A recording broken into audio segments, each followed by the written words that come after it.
বলি ও বৌমা কি করছো? হ্যাঁ, বলি বৌমা একটা কথা বলি শোনো। তুমি নিজেকে না অনেক ভাগ্যবান মনে করো, বুঝেছো? কারণ তুমি আমার মতো শাশুড়ি পেয়েছো।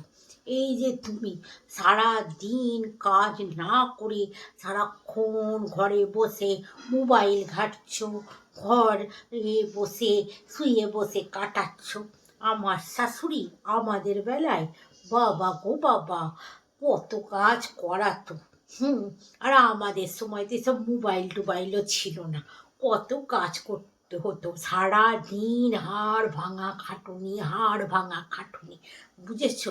আর সেই তুলনায় তো তুমি কিছুই করো না। তুমি কত ভাগ্যবান, বুঝেছো? হ্যাঁ মা, আপনি ঠিকই বলেছেন। আর আপনিও না নিজেকে না ভাগ্যবতী বলে মনে করবেন আজ থেকে।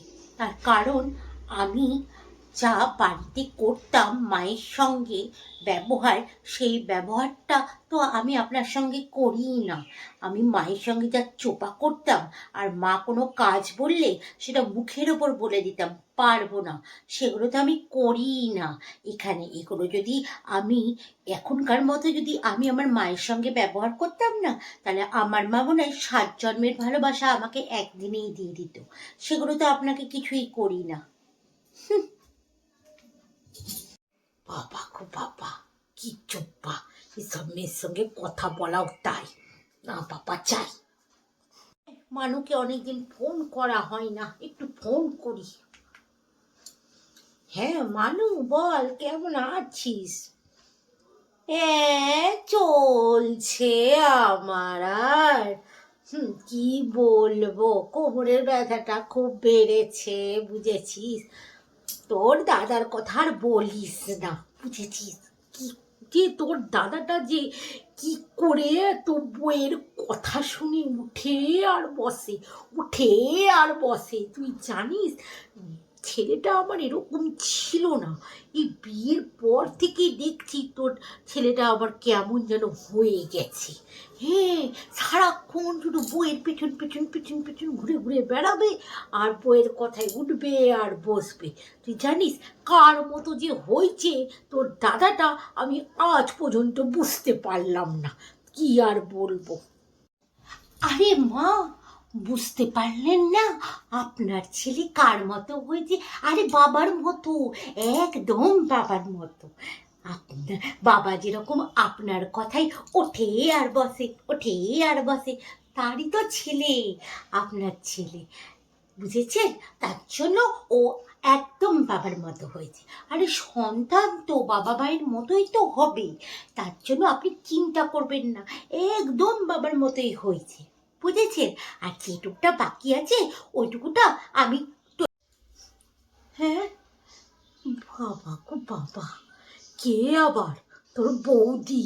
আরে কোন সময় আনাচে কানাচে বসে থাকে, কথা বলাও জো নেই। তুই এখন রাখ রাখ। বাবা গো বাবা, এসব মেয়ে ছেলে যেন মেয়ে তো নয়, একবারে অ্যাটাম বোম। না বাবা পালাই। বলি ও বৌমা, তোমাদেরকে একটা কথা বলতে এলাম। তোমাদের তো এখন আবার ওই কাজের লোক ছাড়া তোমরা এক পাও চলতে পারো না। হুম। তো আজকে তো আবার রান্নার বউটা দেরি করে আসবে বলেছে, তা রান্না বাড়ি বসবে তো নাকি? আমাদের সময়তে হুম আমাদের সময় সেই সকাল ভোর 5টা থেকে রান্নাঘরে ঢুকতে হতো, বুঝেছ?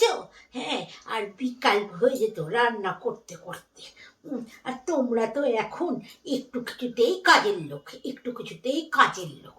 হুম, আর কি বলবো, আমাদের সময় আমরা কত কিছু করেছি, তোমরা তো তার বিন্দু মাত্র করো না। তো রান্নার লোকটা আজকে একটু দেরি করে আসবে, রান্নাটা। হ্যাঁ মা শুনুন, রান্নার লোকটা ভাবছি কাল থেকে ছাড়িয়ে দেব। কারণ আপনি বসে বসে না আপনার আবার ওই শরীরে জং পড়ে যাচ্ছে, বুঝেছেন?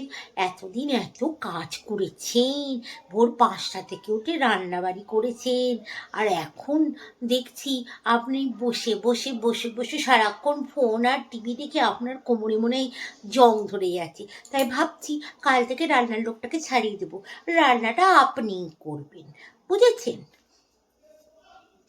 আরে না না বৌমা, আমি সে কথা বলিনি, আমি সে কথা বলিনি। ওই আজকে একটু আসতে দেরি হবে বলে বললাম। তুমি রান্নার লোক রেখো রেখো, আমি চললাম। বাবা গো বাবা, এদিকে কিছু বলার জো নেই বাবা।